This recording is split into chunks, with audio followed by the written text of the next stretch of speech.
आज हम बात करेंगे भगवान विष्णु जी के मोहिनी रूप और कूर्म अर्थात कच्छप अवतार की। नमस्कार, मेरे इस चैनल द गोल्डन थॉट्स में सभी का स्वागत है। दुर्वासा ऋषि के शाप से देवराज इंद्र शक्ति विहीन हो गए थे। असुरराज बलि के राज्य में दैत्य राक्षस अति प्रबल हो उठे थे। उन्हें शुक्राचार्य की शक्ति प्राप्त थी। राजा बलि का राज्य तीनों लोकों पर था, अतः समस्त देवतागण भयभीत थे। इसलिए समस्त देवता ब्रह्मा जी के साथ भगवान नारायण के पास पहुँचे और अपनी विपदा सुनाई।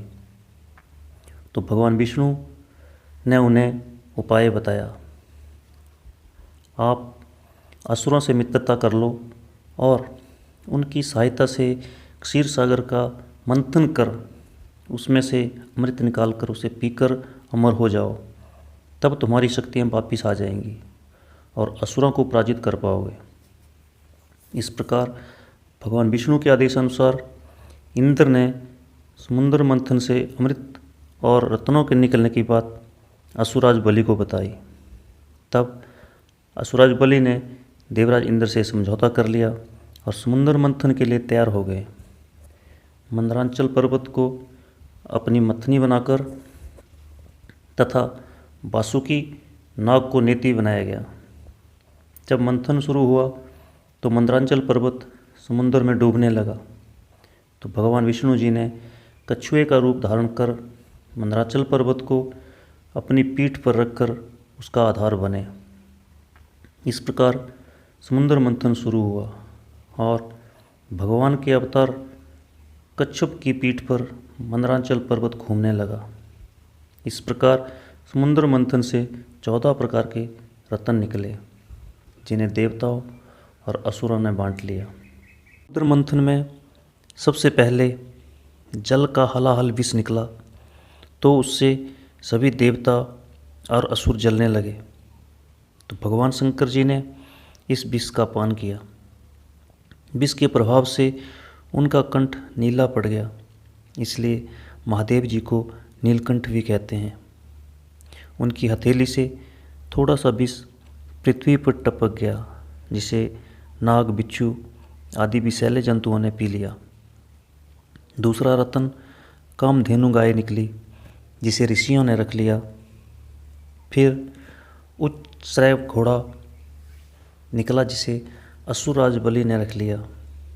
उसके बाद ऐरावत हाथी निकला, जिसे देवराज इंद्र ने ग्रहण किया।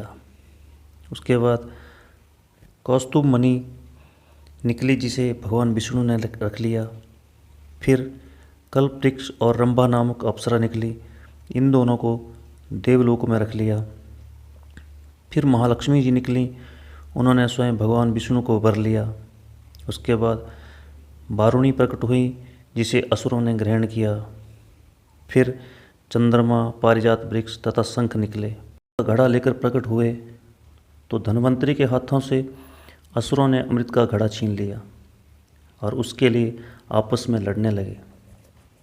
देवताओं के पास ऋषि दुर्वासा के शाप से इतनी शक्ति नहीं रही थी कि वे असुरों से लड़कर अमृत को ले सकें, इसलिए वे निराश खड़े हुए उनको देखते रहे।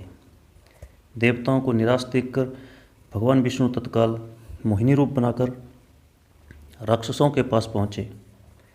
जब असुरों और देवताओं ने मोहिनी रूप को देखा तो वे मोहित होकर अपना झगड़ा भूलकर उस रूप को ही देखते रहे। और फिर असुर बोले, हे सुंदरी, तुम कौन हो?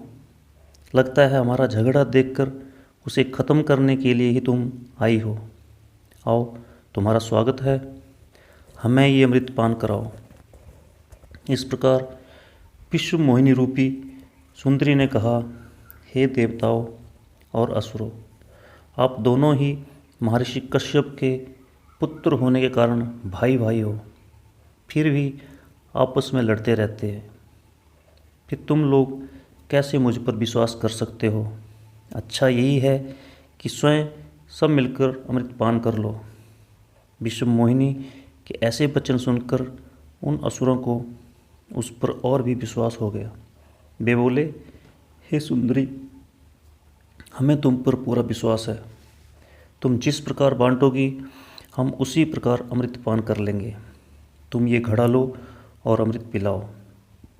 तब उस मोहिनी ने अमृत का घड़ा लेकर देवताओं और असुरों को अलग अलग पंक्तियों में बैठने को कहा। उसके बाद असुरों को अपने कटाक्ष से मदहोश कर देवताओं को अमृत पान कराने लगी। असुर इतने मदहोश हो गए कि अमृत पीना ही भूल गए। भगवान की इस चाल को स्वरभानु नामक असुर ने समझ लिया तो वह देवताओं में जाकर बैठ गया और प्राप्त अमृत को मुख में डाल लिया। तब चंद्रमा और सूर्य ने कहा, ये तो असुर है।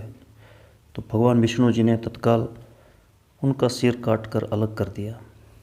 अमृत के प्रभाव से उनके सिर और धड़ राहु और केतु नाम के 2 ग्रह बनकर अंतरिक्ष में स्थापित हो गए। वे ही बैर भाव के कारण सूर्य और चंद्रमा का ग्रहण कराते हैं। इस प्रकार भगवान विष्णु देवताओं को अमृत पिलाकर लोप हो गए।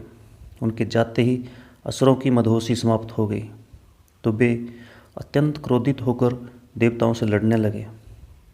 अमृत के प्रभाव से देवराज इंद्र ने इस युद्ध में असुरराज बलि को हराकर अपना इंद्रलोक वापिस ले लिया। जय श्री राम।